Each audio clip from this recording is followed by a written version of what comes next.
আমি অসুস্থ হবার একদিন আগে আর কি গত সপ্তাহে ভাইয়ের বউ খুব বায়না ধরলো, দিদি আসো বিকেলে সবাই মিলে ঘুরতে আসো সন্ধ্যায়। তো আমরা গেলাম ওদের বাসায়। গিয়ে দেখি উনি আর কি পিৎজার আয়োজন করেছে, সমস্ত কিছু আর কি রেডি করে রেখেছে। আমরা যখন যাব তখন আর কি তাড়াতাড়ি ওভেনে দিবে, যাতে গরম গরম আমরা খেতে পারি। তা আমি গিয়ে দেখলাম যে সমস্ত কিছুই তার আর কি পুরো প্রিপারেশন করা, মাংস ভাজা, সসেস ভাজা, এমনকি ডো সে দুপুরবেলায় রেডি করে রেখেছে।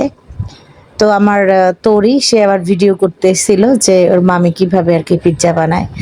ওদের মানে একসাথে নিয়েই মজা করে এই যে পিৎজা ডো সুন্দর করে সাজাচ্ছে ওরা। পিৎজাটাকে পুরো কিভাবে মানে ডেকোরেশন করতেছে, সসেস, তারপরে চিকেন, তারপরে হলুদ ক্যাপসিকাম, লাল ক্যাপসিকাম এগুলো দিয়ে খুব সুন্দর করে পরিবেশন করলো।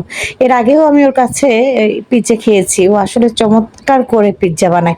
শুধু পিৎজা যে বলবো তা না, ও মানে যেখানে যাই রান্না করুক ওর রান্নাটা আসলেই খুব অসাধারণ হয়।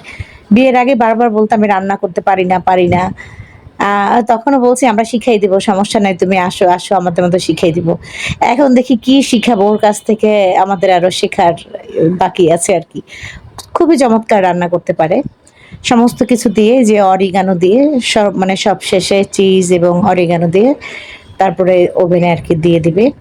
আমি পরবর্তীতে ভিডিওটা দেখতে পেয়েছি, আমার মেয়ে করেছিল। তো এই জন্য এখন ভাবলাম যাক আমি ফেসবুকে ছেড়ে দিই এবং ইউটিউবে ছেড়ে দিই। তা ওভেনে প্রি হিট দেওয়া ছিল, ওখানে দিয়ে দিল।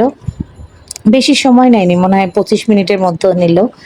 তো একটা পিৎজা বানানোর পরে ওর কাছে আরো কিছু ডো ছিল, সেটা দিয়েও দেখলাম যে আরেকটা আর কি সসেজ পিৎজা করলো। যে দিদি ওটাই তো সমস্ত কিছু মাংস টাংস বেশি দিয়ে দিয়েছি, এটা চিজ এবং সসেজ দিয়ে করলাম। যেটা চিজ সসেজ এবং কিছু বোধহয় যে মাংস ছিল। আমার তিয়ানা দেখাচ্ছে যে দেখো এটা ছোট্ট বাচ্চা আমার মতো ছোট্ট। তাই একটা রেডি হওয়ার পরে আরেকটা দিয়ে দিল। ওই দিনের সন্ধ্যাটা না আসলে অনেক তো মানে মজায় কেটেছে।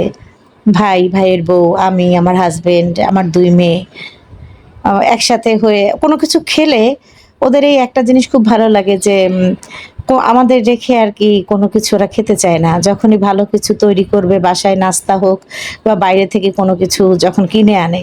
হ্যাঁ, গতকাল একটা ভিডিও ছেড়েছিলাম যে প্রথম লিচু ওরা কিনেছে, তখন মানে আমার ভাই বলতেছিল যে না ভাগ্নে 2টা ছাড়া আমি খাইতে পারবো না। বাসায় আমি ঐশ্বর্যকেও দেখেছি, ভাইয়ের বউকে যখন ভালো কিছু রান্না করে ও আমার কথা চিন্তা করে, আমার বাচ্চা 2টার কথা চিন্তা করে যে মানে দিদিকে রেখে, দাদা দিদি ওদের বাচ্চাদের না রেখে খাইতে পারবো না। না হয় আমাদের ডাক দেয়, না হলে ওরা আমাদের বাসায় নিয়ে আসে। আসলে কি বলবো, সত্যিকার অর্থেই আর কি যে ভাইয়ের বউটা যে এত ভালো হবে এটা আমি আগে কখনো কল্পনা করিনি।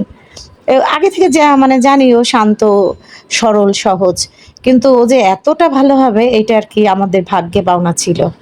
যে ভাইকে যেভাবে হ্যাপি রেখেছে এবং আমাদের সবার কথা চিন্তা করে, মা বাবা, আমার কথা, মা বাবার সাথে তো প্রতিদিনই কথা বলে, যেটা আমিও বলি না। তো আমিও হয়তো সপ্তাহে বা 2-3 সপ্তাহ যে মা বাবার সাথে কথা হয় না, কিন্তু ওর কথা হয়। মা বাবাও ওকে খুব ভালোবাসে।